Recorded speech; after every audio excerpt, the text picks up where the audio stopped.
నమస్తే and welcome to hit TV. వివాదాస్పద trainee IAS పూజా ఖేడ్కర్ గత 5 రోజుల నుంచి కనిపించడం లేదు. ఆమె ఫోన్లు కూడా పనిచేయడం లేదు. దీంతో ఆమె ఆచూకీ కోసం పోలీసులు జల్లెడపడుతున్నారు. ఆమె ఎక్కడికి వెళ్ళింది అనే విషయం తెలుసుకునేందుకు తీవ్రంగా ప్రయత్నిస్తున్నారు.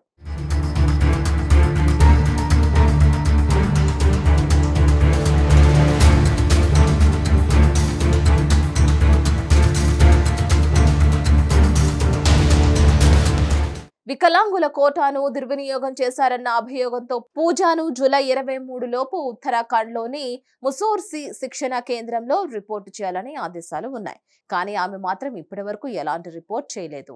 గడువు పూర్తయినా ఆమె నుంచి స్పందన రాలేదు. పైగా యూపీఎస్సీ ఫిర్యాదుతో ఢిల్లీలో కేసు కూడా నమోదైంది. ఇంకోవైపు పూణే కలెక్టర్ వేధిస్తున్నారంటూ పూజా పోలీసులకు ఫిర్యాదు చేసింది. ఈ విషయంలో కూడా ఆమె వాగ్మూలం తీసుకునేందుకు పూణే పోలీసులు ప్రయత్నిస్తుంటే దీనికి రెస్పాన్స్ లేదు. గత 5 రోజుల నుంచి పూజ ఆచూకీ లభించడం లేదని పోలీసులు చెప్పారు.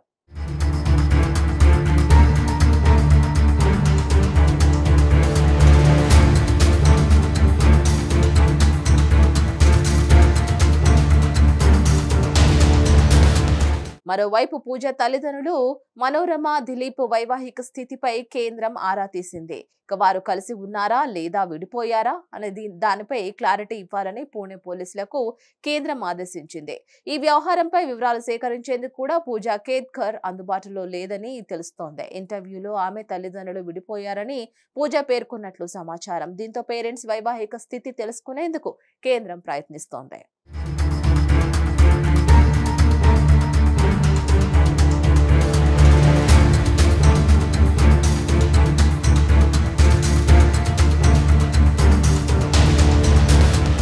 పూజ అతిగా ఊహించుకొని లేనిపోని కష్టాలు తెచ్చుకుంది.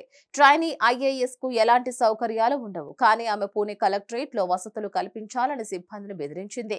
దీంతో పూణే కలెక్టర్ రాష్ట్ర ప్రభుత్వానికి ఫిర్యాదు చేయడంతో పూజకు కష్టాలు మొదలయ్యాయి. ఆమెకు వేరే చోటికి బదిలీ చేశారు.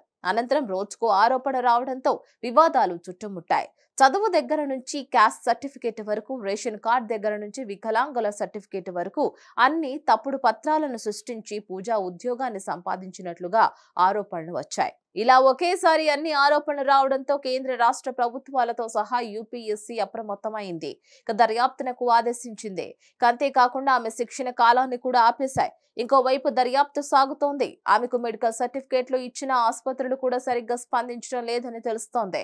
విచారణలో ఆరోపణలు రుజువైతేనే పూర్తిగా ఐఏఎస్ ఉద్యోగాన్ని కోల్పోయే ప్రమాదం కూడా ఉంది. అంతేకాకుండా క్రిమినల్ కేసు నమోదు చేసి జైలుకు పంపించే అవకాశం కూడా ఉంది. హిట్ టీవీ యాప్ ని డౌన్లోడ్ చేసుకోండి. ఇందులో short news, live news, entertainment movies అన్ని అవైలబుల్ గా ఉన్నాయి. Please download Hit TV app. Hit TV app hit TV app ని ఫ్రీగా డౌన్లోడ్ చేసుకోండి.